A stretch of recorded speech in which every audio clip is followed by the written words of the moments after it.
Et c'est l'heure de la douche froide avec Guy Carlier. Bonjour Guy. Bonjour Guillaume, bonjour Julie, bonjour à tous. Bonjour. Vous commencez encore avec un souvenir d'enfance ? Un jour qu'enfant, je jouais au foot, j'ai reçu le ballon en plein visage, je m'évanouis un bref instant. À mon réveil, l'infirmière de l'école me bombarda de questions. Est-ce que tu sais où tu es ? Oui, je suis à l'école. Que penses-tu de l'école ? Je pense que c'est bien. Est-ce que tu aimes tes professeurs ? Oui, j'aime beaucoup les professeurs. Pourquoi tu les aimes ? Parce qu'ils sont importants. En fait, j'ai compris plus tard qu'il s'agissait d'un questionnaire purement médical destiné à savoir si j'étais en possession de toutes mes facultés. Hier, au Salon de l'Agriculture, la nuit de journalistes qui entourait Jacques Chirac lui a fait subir le même questionnaire médical que l'infirmière de mon école. Que pensez-vous de l'agriculture ? Est-ce que vous aimez les agriculteurs ? Pourquoi les aimez-vous ? Il y avait quelque chose de malsain dans ces questions. On l'avait dit de Chirac qu'il était devenu sénile et libidineux.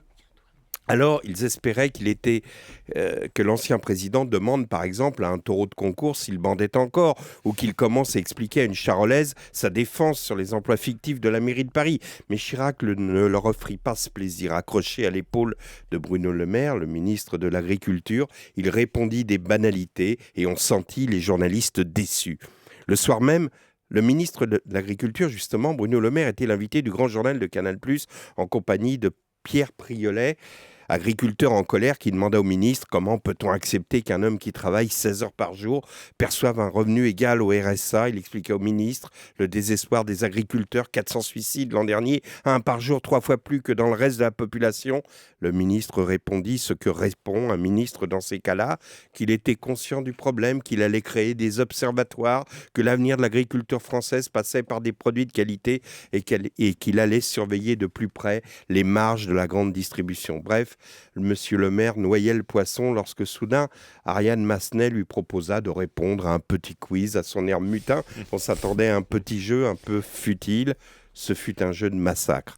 Elle commença par demander au ministre à quelle époque on ramassait les poires. Il ne savait pas, alors il se retourna vers l'agriculteur du genre « Bah vas-y, c'est toi le spécialiste, moi j'y connais rien ». Puis on lui montra la photo d'une vache en lui demandant de quelle race elle était. Il répondit une limousine, c'était une blonde d'Aquitaine. On lui montra la photo, de ces tracteurs surélevés destinés à travailler les vignes. Il fut incapable de dire à quoi servait un tel engin. On fit entendre au ministre un cri de dindon en lui demandant de quel animal il s'agissait. Il fit une moue signifiant « jamais entendu un bruit pareil », mais on atteignit un sommet lorsque Ariane Massenet lui posa la question suivante. Écoutez. Un hectare, c'est quoi ? C'est un hectare. Oui, c'est combien ? En mètres ? Bon, alors ça, j'ai jamais été doué en maths. Oui, vous avez bien entendu. La réponse d'un ministre de l'Agriculture à qui l'on demande la superficie d'un hectare, c'est « je ne sais pas, je n'ai jamais été bon en maths ». C'est comme si on confiait un volant de Formule 1 à un type qui vous dit benoîtement « je n'ai jamais su conduire ». À cet instant, on comprenait que si Bruno Le Maire ne connaissait pas le cri du dindon, il était hier soir le dindon de la farce de l'incompétence, la farce du mépris.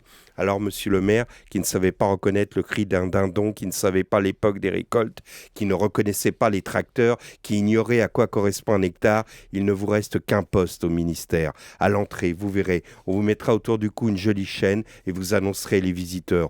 Ou bien un autre poste, aide médicale de Jacques Chirac. Vous étiez nul sur les questions agricoles. En revanche, vous étiez parfait dans votre rôle de déambulateur de l'ancien président de la République au Salon de l'Agriculture. Il y a un suicide par jour dans le monde paysan. Hier soir, en regardant Bruno Le Maire, il y avait de quoi se flinguer. Guy Carlier, la douche froide sur Europe 1.